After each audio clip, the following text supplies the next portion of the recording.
Only on 2 tonight, a homeowner telling his story after opening fire on a man who he says tried to break into his home. And that would-be intruder was killed. Send me these stories, guys. Send them. Keep them coming. The good guy.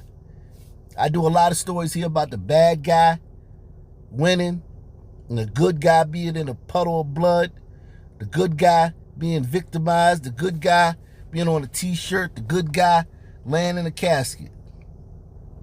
I love these stories where the good guy wins. I love these stories. Keep sending them to me. I'm going to keep posting them. This is a way good, hard-working citizens can fight back, because this is a channel for the working man.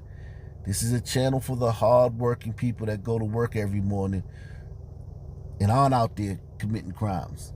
The other side of the game.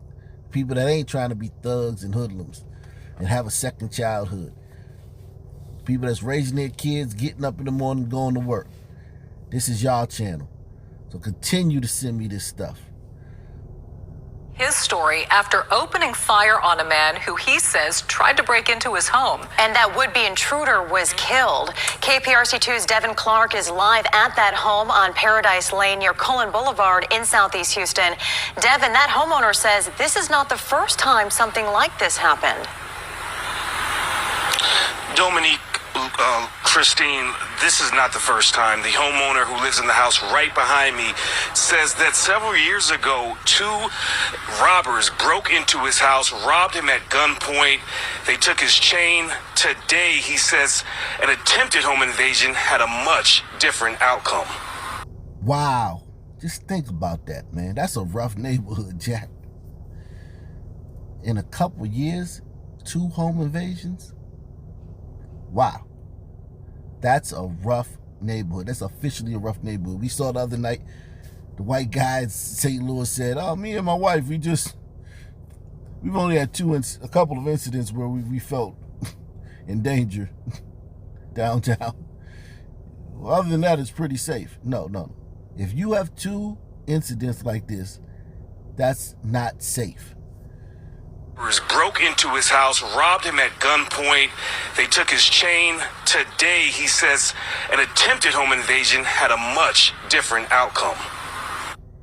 I yelled at him first, let him know that I'm aware of him outside in front of the house, in front of my window, and it didn't stop him at all. Around 5 this morning, the man who lives in this house on Paradise Lane and asked not to be identified says a moving shadow outside of his window, followed by sounds of an attempted home invasion, forced him to think fast. He busted the windows out with both hands and stuff like that, and first thing come to my mind, I got my pistol and I shot him one time. So, this guy was marked. The drug addicts, the thieves, the hoods, they knew that this guy was sweet for it. It's an old man who lived there alone. You know, he got jewelry and maybe some jewelry or some money, but it's an old dude, 75-year-old dude that lived there alone. Now, it doesn't mean that, you know, everybody's going to try to rob him, but it does mean that if somebody's ribs get to touching, or somebody is looking for a Vic or needs, you know, a come up, he's on their list. 75-year-old man living alone, vulnerable, soft target.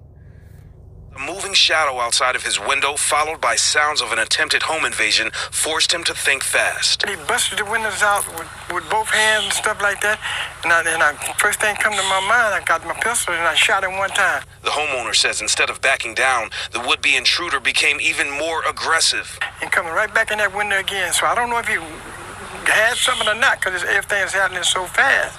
So after I shot him twice, then he left, and then I didn't come out the door no more.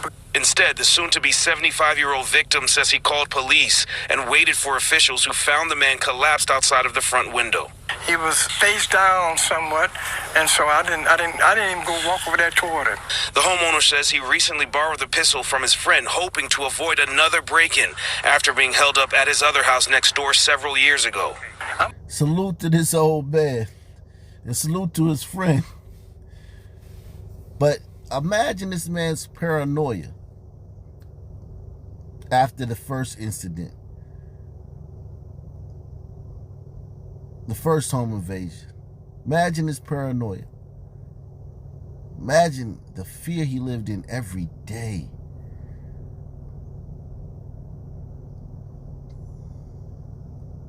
Because no one calculates that. You can calculate incidents and, events, but you can't calculate the trauma that this brother's gone through all these years. And then to see it happening again, like right in front of his eyes, but he has a pistol this time. Wow.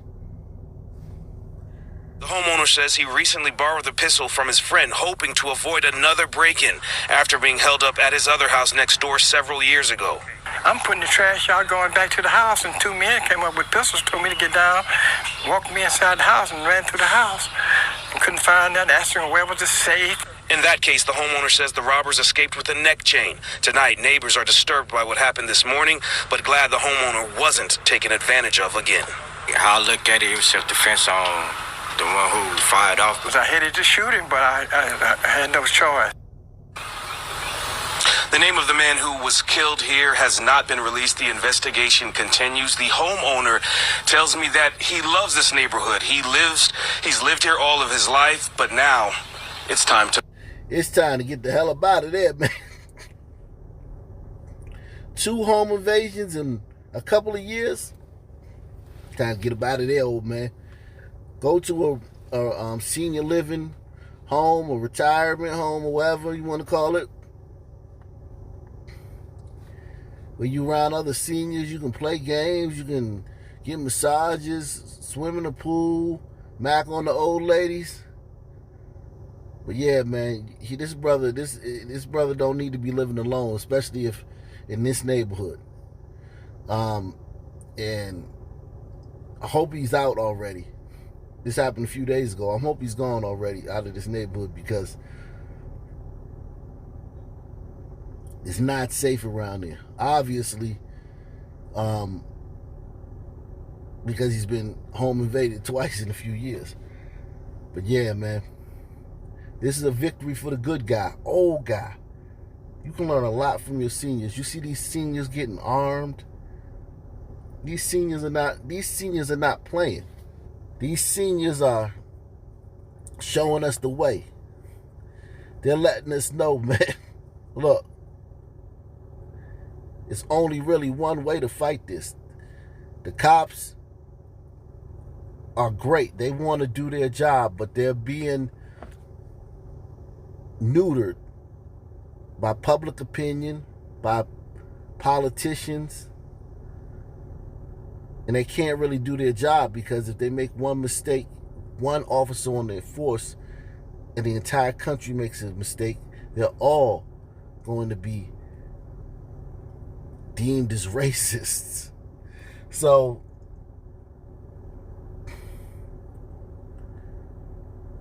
old folks are showing us the way, man. Get a firearm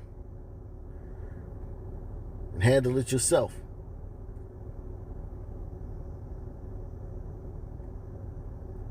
And then call the police.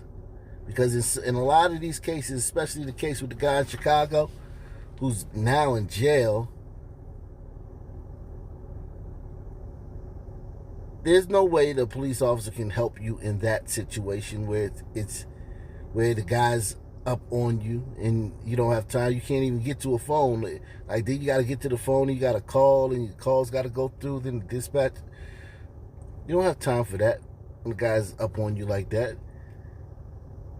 All you got time to do is reach for your firearm. Salute to these OGs, these veterans, for showing us the way. I'm taking notes. I know you guys are taking notes.